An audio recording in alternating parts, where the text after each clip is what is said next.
Hello, ladies and gentlemen. Welcome back to the show. This is Jenga Njeru. Now, today we have the Matchmaker show, and you understand the protocol here. Any other time we have a man on board, the man is looking for a woman. In the same way, when we have a woman on board, that woman must be looking for a man. But because today we have a man, I will tell you the kind of woman he is looking for. Our guest on today's show is Mr. George Karanja. And you could be asking yourself, why is he single at the age of 43? What kind of a woman is he looking for? And questions like that. Because the moment we answer those questions, then they determine whether or not the people who are watching will be interested in engaging him. One, Mr. George is 43 years old. He is a divorced father of two. He is a very dedicated dad, and he is living with his children. Okay, he is a businessman. And he also pays as a driver, a professional driver. Ni wale watu wanafanya kazi na tourists. Okay?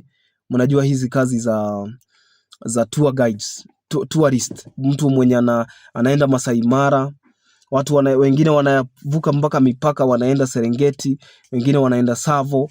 Which other game park do you know? Which other national park do you know apart from Tsavo and Masai Mara? Which one?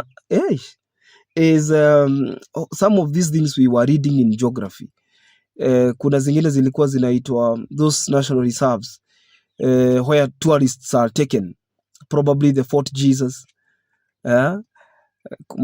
mahali kulikuwa na the Portuguese in the Kenyan coast. Where else? Ni mahali kwingine wapi? By the way, can you comment tuone kama unaweza kumbuka kitu. Now, far from that, Mr. George Karanja is single and searching.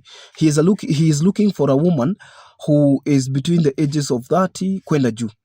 A woman who is mature, a woman who is God-fearing, a woman who is either she could be employed, a woman could also be self-employed in business.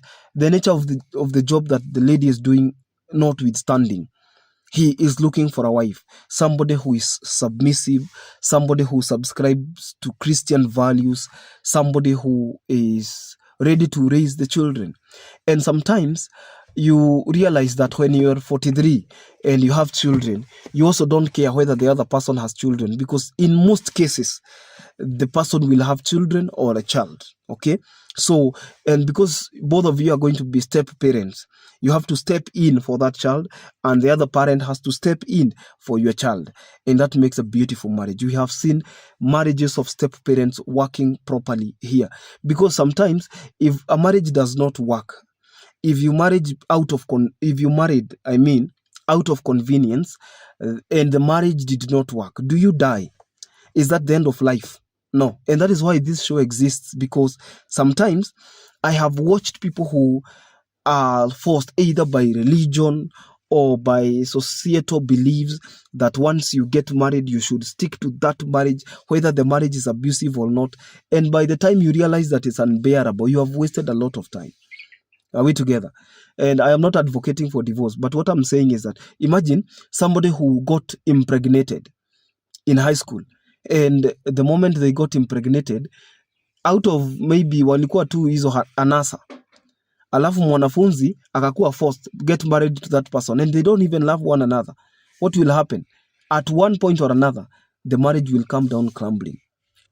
You are witnesses of that. Maybe the person changed along the way, or let's say the person is addicted, maybe to drugs, let's say, or to extra marital affairs. What do? The marriage cannot withstand.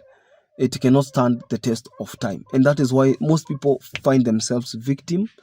And when they are victims of singlehood, they just become, they are ready for another shot at life.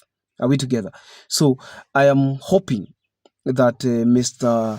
Karanja gets a good match, and he is in business, I said, and also he is in the profession of driving, dealing with tourists. After this, his number is hiyo yenye naweka hapo ya 0723 inaisha na 51. I want you to WhatsApp him. Okay? He prefers to be WhatsApped, because sometimes you can imagine you are working and you receive calls in your numbers, calls. So I'm giving a disclaimer. His number will be there for what? For WhatsApp. so it will be available for WhatsApp. You can reach out to him, and then we can see whether he will be a perfect match for you. Until next time, this is Jenga Njeru. Don't forget to subscribe to our YouTube channel and to follow me on Facebook, because that is where I post the contacts of our guests. God bless you. Bye bye.